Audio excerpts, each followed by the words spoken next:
अस्सलाम वालेकुम क्लास। आज जो हमारे पास टॉपिक है वो है market demand for labour. Market demand for labour जो है वो अगर देखा जाए तो यूजली हमारे पास क्या होता है जी, जो हमने जो मार्केट के डिमांड का या कोई भी डिमांड का जो वो ऑफ कोर्स मार्केट का ही जब हमने ड्राइव करना होता है तो हम क्या करते हैं, इंडिविजुअल जो फर्म्स हैं उनका डिमांड कब लेके या इंडिविजुअल पर्सन का डिमांड कब लेके हम लोग ओवरऑल मार्केट डिमांड जो है ड्राइव कर लेते हैं।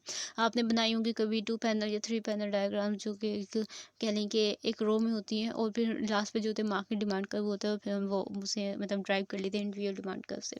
लेकिन लेबर के केस में ये थोड़ा डिफरेंट होगा। सो हम लोग यहाँ पे ड्रॉ करके देख लेते हैं कि किस तरह से डिफरेंट होगा। आपके पास यहाँ पे 2 डायग्राम्स बनेंगी, ठीक है, और दोनों ही एक दूसरे के पैरेलल होंगी, बिल्कुल एक दूसरे के पैरेलल होंगी। यहाँ पे आपके पास किसका इक्विलिब्रियम आ जाएगा, यहाँ पे आपके पास फर्म का इक्विलिब्रियम आ जाएगा और यहाँ पे आपके पास किसका आएगा, मार्केट इक्विलिब्रियम आएगा। ओके,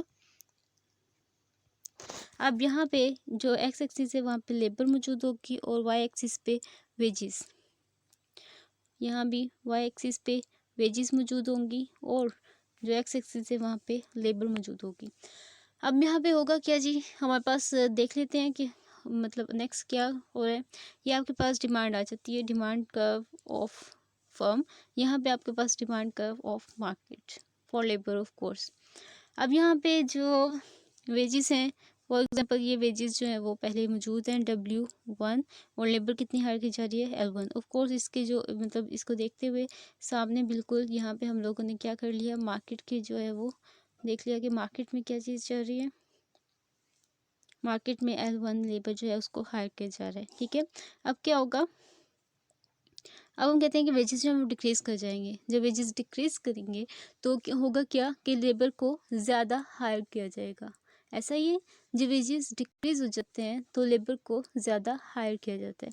तो हमारे पास होना क्या चाहिए जी, हमारे जब वेजेस डिक्रीज हुए तो हमारे पास जो लेबर है हम उससे ज़्यादा हायर करेंगे। चलिए इसके लिए कलर चेंज कर लेते हैं ताकि डिस्टिंक्शन पता चले। यहाँ पे हमारे पास क्या होगा, ये चीज़ वेजेस 2 हो जाएंगे और लेबर कितनी हो जाएगी L2, ठीक है। और उसके बाद यहाँ पे ऑफ कोर्स यहाँ पे भी क्या होगा, यहाँ पे भी हमारे पास वेजेस जो होंगी वो W2 होंगी और जो लेबर है वो L2 होगी। ये तो दिखने में सिंपल है, ठीक है, लेकिन यहाँ पे बैकग्राउंड में कुछ और भी हो रहा है। अब बैकग्राउंड में क्या हो रहा है कि जब लेबर को ज़्यादा हायर किया जाएगा ना, कम वेजेस पे ज़्यादा लेबर को हायर किया जाएगा तो ओवरऑल प्रोडक्शन इंक्रीज कर जाएगी।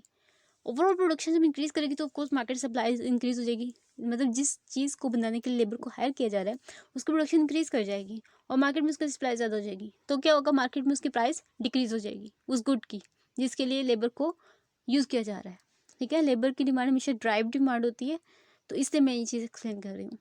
तो क्या होगा, लेबर को मतलब जब उस चीज़ की सप्लाई ज़्यादा होगी, उसकी मार्केट में प्राइस कम है, तो इसका मतलब है कि उसकी मतलब प्राइस कम हो गई है। अब क्या किया जाएगा, लेबर को इतना ज़्यादा हायर नहीं किया जाएगा। क्यों? क्योंकि उसकी वजह से मार्केट में जिस गुड के लिए लेबर को हायर किया गया है उसकी डिमांड कम हो रही है, वो सॉरी उसकी सप्लाई कम हो रही है, ठीक है। अब क्या किया जाएगा, लेबर को जितना यहाँ पे नज़र आ रहा है उतना नहीं बल्कि उससे कम हायर किया जाएगा, ठीक है। लेबर को उतना हायर नहीं किया जाएगा जितना करना चाहिए बल्कि उससे कम हायर किया जाएगा। मैं यहाँ पे फॉर एग्जाम्पल लेबर की डिमांड जो है वो इंक्रीज होने की बजाय लेबर का जो डिमांड वो बैकवर्ड शिफ्ट हो जाता है। लेबर का डिमांड कब जो है वो बैकवर्ड शिफ्ट हो जाता है। यहाँ पे भी ऐसे ही होगा, लेबर का जो डिमांड कब है वो बैकवर्ड शिफ्ट हो जाएगा। अगेन एक्सप्लेन कर देती हूँ, लेबर का डिमांड कब जो है वो बैकवर्ड क्यों शिफ्ट हुआ है। वो इसलिए शिफ्ट हुआ है कि जो ऑफ कोर्स जो मार्केट है, मार्केट में जो गुड जिस गुड को प्रोड्यूस करने के लिए लेबर को हायर किया जा रहा था, जब एक्स्ट्रा लेबर हायर कर ली जाएगी, बहुत ज़्यादा लेबर हायर कर ली जाएगी, तो क्या होगा कि उस गुड की प्रोडक्शन बहुत ज़्यादा बढ़ जाएगी। और जब किसी गुड की प्रोडक्शन बहुत ज़्यादा बढ़ जाए तो ऑफकोर्स उसकी मार्केट प्राइस डिक्रीज़ हो जाती है। तो जब मार्केट प्राइस डिक्रीज़ होने का खतरा होगा कि बहुत ज़्यादा मार्केट प्राइस डिक्रीज़ हो जाएगी, तो लेबर को इतना ज़्यादा हायर नहीं किया जाएगा, लेबर को इससे कम हायर किया जाएगा। तो यहाँ पे क्या होगा कि W2 वेजेस पे ही कितनी लेबर हायर की जाएगी, L1 कह लें कि यहाँ पे मैं इसे L1 डैश कह लेती हूँ, ये हमारे पास L1 हो गया, ठीक है। यानी पहले जो आपके पास लेबर थी वो लेबर कितनी इंक्रीज़ हो रही थी, L2 तक इंक्रीज़ हो रही थी, लेकिन अब क्या हो रहा है, मतलब जो डिसीजन लिया गया वो ये कि सिर्फ L1 तक जो है वो लेबर इंक्रीज़ होगी, इससे ज़्यादा नहीं होगी।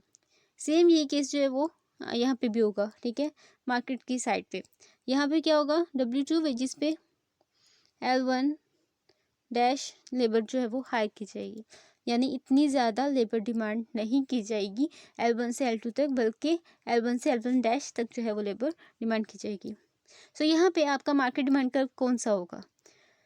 लोग यहाँ पे हम क्या करेंगे, जो हमारे पास ये वाला फर्स्ट वाला पॉइंट था ना, इसे ए का नाम दे लें आप, ठीक है, फर्स्ट वाले पॉइंट को, और इसे बी का नाम दे लें, इसे बी डैश कह लेते हैं हम लोग।